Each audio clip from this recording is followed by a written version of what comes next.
এবার পথে এসো বাবা, কাটা ছেঁড়া করবো। এবার আমি জানি না হাসবো না কাঁদবো না গলা জলে ডুব দেবো। প্রতিনিয়তই ভুয়া খবর ছড়ায় সামাজিক যোগাযোগ মাধ্যমে, তার কবলে পড়ে অনেকেই হচ্ছেন ক্ষতিগ্রস্ত। তবে সম্প্রতি মাইক্রোসফটের এক সমীক্ষায় দেখা গেছে বিশ্বের সবচেয়ে বেশি ভুয়া খবর ছড়ায় ভারত থেকে।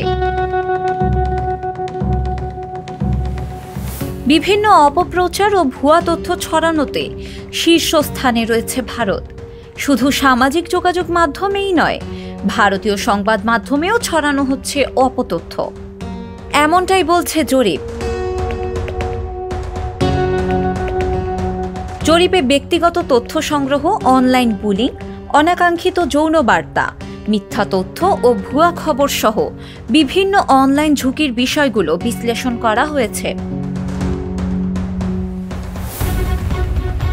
এই সমীক্ষা নিয়ে বিজনেস ইনসাইডার ইন্ডিয়া একটি প্রতিবেদন প্রকাশ করেছে, যেখানে বলা হয়েছে ভারতের 60%-এরও বেশি মানুষ অনলাইনে ভুয়া খবরের মুখোমুখি হয়েছেন, যেখানে এ হারের বৈশ্বিক গড় 57%।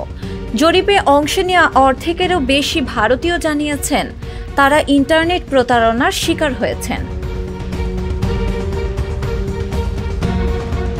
বাংলাদেশ নিয়ে ভারতের সামাজিক যোগাযোগ মাধ্যমই নয়, মূলধারার মিডিয়াতেও ব্যাপক মাত্রায় ভুয়া খবর বেপরোয়াভাবে প্রচারিত হচ্ছে, যা ধীরে ধীরে হুমকির রূপ নিচ্ছে। শিলা ইসলাম, সংবাদ প্রকাশ।